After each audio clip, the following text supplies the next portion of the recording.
Hi, my name is Agnes. I am a body and lifestyle transformation coach.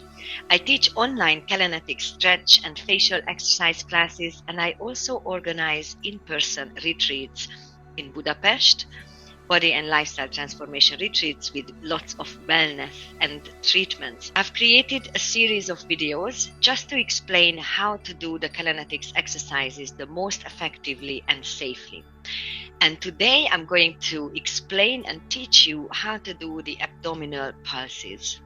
So the abdominal pulses are, in my opinion, the most effective exercises to increase core strength, even if you have severe back pain, and to tone the body up, to reduce the size of the waist and lower abs as well.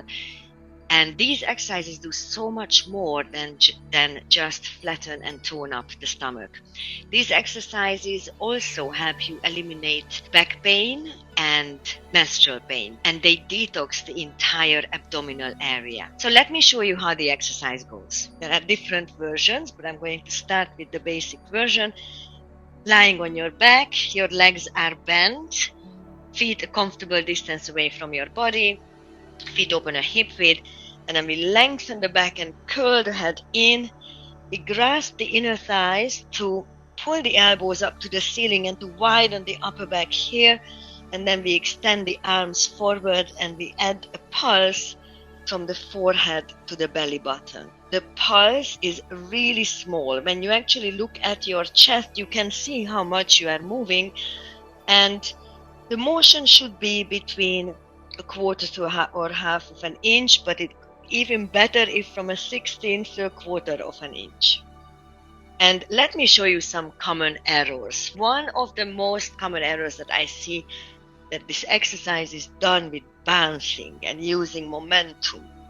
Now this can be done by using the head or using the shoulders. Neither the head or your shoulders are actually used in this exercise in a way that you would move them separately. The best is that you imagine that there is a string attached to your forehead. I always like to use these invisible strings and pull your forehead. Please try this right now as you are watching this video. Pull the forehead on that string to your belly button. So when you do that, you curl the head, your neck, and your shoulders and your upper back. You can see that. And there is no lifting, okay? You lift nothing. A lifting looks like this. Now, it's lifting, okay? Now I am doing something like a sit-up, but 80% of a sit-up goes onto your back. So there is no lifting. You lift your head first, yes, but then you pull the forehead to the belly button, and then you reach a maximum curve. That means, for me, my maximum curl is my shoulder blades are not on the ground, but the very bottom of my shoulder blades are touching the ground. And so it can vary, of course, from person to person, but about right here. The point is your entire mid and lower back are on the ground from about here, and you curl in until you cannot curl in anymore, and you add this tiny little pulse. Your pace is always 1 elephant, 2 elephants, 3 elephants, 4 elephants. That's how you count. You pulse 25 times in 20 seconds downwards. I cannot emphasize how important it is that you bring your forehead as close to your belly button as you can possibly. Right now I want to speak about your neck. So as you can see, the head is curling in, and if you have a really tight neck and you cannot curl your head in something like this, but let's say just about here, then this angle, and to hold your neck in this angle, is really horrible, very uncomfortable, horrible, and you are also not benefiting from the exercise for your stomach, because you get the maximum benefit when you cannot bring that forehead any closer to the belly button, when your chest falls onto the upper abs and you find that 100% curl. That's where you do the pulse for the most effective work. So here it's neckering your neck. It probably tightens your neck even more the way you have to hold it. So please, when you feel that you cannot reach your maximum curl, then support your head either with one or both hands with your elbows pointing away from each other and just providing something like a soft support for the head and not pulling and dragging your head forward with those arms. Okay, so that is about your neck. Between two abdominal positions, roll the head from side to side and release tension from your neck. However, the good thing is that this is stretching your neck, strengthening your neck, and tones your neck. This exercise tones up a double chin really amazingly. Okay, so here are some variations. You can work with extending one leg, then the other leg, and both legs. When you extend one leg, you can intensify by extending the other leg on the ground as well. You can modify this position by putting the right hand onto the left hand or one hand. So let's say it's the right leg lifted, then you put the right hand onto the left hand and then you turn your head to the right side. So you start as always bringing both elbows up towards the ceiling. Then you extend both of your arms forward and then you put one hand on top of the other hand. So you always go away from the lifted leg with your arms. Okay, so here is the position for the arms. When your leg is bent, you can just have them up here. When your leg is extended, you can lower them a little bit more. But this is what you really need to know about this position. So look at the shoulders. They are not level with the ground anymore. They are now slightly diagonal. So as you reach over with one arm and place the hand on top of the other hand, your shoulders turn slightly. Can you see that? And then you turn the head the opposite way. So this is a double rotation in your spine. There's one in the mid-back, one at the neck. You turn that way from the mid-back and this way from the neck. Notice how it is not tilting your head like this. Okay, the crown remains in line with the tailbone and you turn the head. Usually you would round in both of the shoulders as much as you can, but when you are doing this version, try it dropping this shoulder. Okay, and you will be able to feel it so effectively on your right side, very, very noticeably more than on the left side. And you can modify this further. It can be done either like this or like this. You can modify it further by lifting the other leg. Now, when you do this, this is the most advanced version. And if you are not ready for it, don't do it because your back is going to do the job rather than the abs, if the abs are not ready. So if you lift one leg up off the ground, you also want to squeeze your abdomen slightly just to feel that your lower back is stabilized on the ground. So for this advanced version, stomach squeezing is a must. Otherwise, you always even relax your stomach. Now the same applies when you have both of your legs lifted. You can make it more advanced by squeezing the stomach again to stabilize your lower back on the ground and lowering your legs. You can go as far as halfway down, but it's your back that's going to tell you how far you go.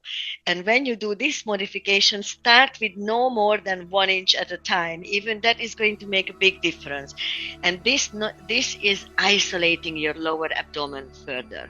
Now, another version of the abdominal pulsing is to open the legs to form a V. Relaxing the legs and the arms will be in between the legs, and here you can also alternate with your arms. This is how it looks like when you alternate with your arms. One arm goes a little bit further than the other, but really it's no more than that much. It's just literally this, no more than this. And the common error with that is that people start doing this motion. Okay, now can you see how this is now done from my shoulders? And when I do that, my chest is not folding onto the upper abs and I'm not doing the crunch. So when you alternate with the arms, it's still the same motion, forehead to belly button. So this is how you should switch to that and learn that. You are pulsing forehead to belly button downwards, and then you just reach a little bit further with one hand and the other, but this pulse is continues going on, your chest folding onto the upper abdomen. This is the normal pulse. This is me reaching further with one arm at a time, alternating. See, the head is doing the same thing, forehead to belly button, and this is with the error. Can you see how I am not pulsing now with the forehead to the belly button? Okay.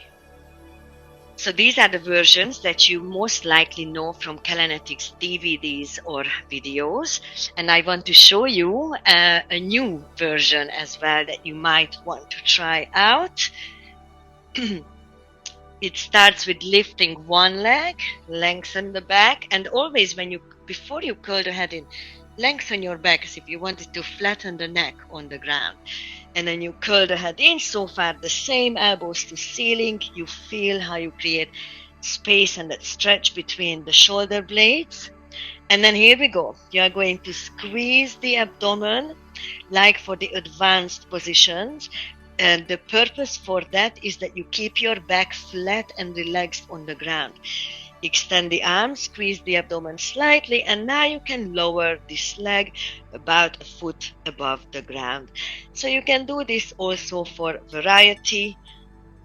Okay, another one which I recommend for tired legs, we do the abdomen at the end of the class, in my classes, and sometimes the legs are tired, and I tell people just put this anchor right here on your knee, and then here is the version. This arm on the side where you are bending this leg, you put the hand through the triangle. On the other side, your arm is just at the outer side, and then you turn the head. So you do something similar as when you cross arms. And then if you can also have a more advanced version for this as well. You squeeze the abdomen and then you lift the left leg. So that is another version for you. Now, when you are crossing arms, use your non-crossing hand to support your head if that's necessary. So this arm can still cross, whether it's this position or this position, and still isolate one side of the abdomen. Enjoy practicing these abdominal exercises. As I said, they are extremely effective. You can literally lose an inch or two from your waist when you do the abdominal series in about 10 days, 10 classes or 10 abdominal sessions. It's very, very effective. Just be mindful with your neck. Know that it's completely normal if the neck pulls for a while. However, if you feel no improvement regarding your neck, it's in pain, it pulls right away and always a lot, and no improvement, then it's worth to see a physio or really look at what is it that you do in your everyday life to have your neck so tight. If you have any question, you can either write a comment or contact me personally as well. I will be very, very happy to assist you. I invite you to have a conversation with me about transforming your body and your lifestyle and about my online classes. Take care and happy pulsing.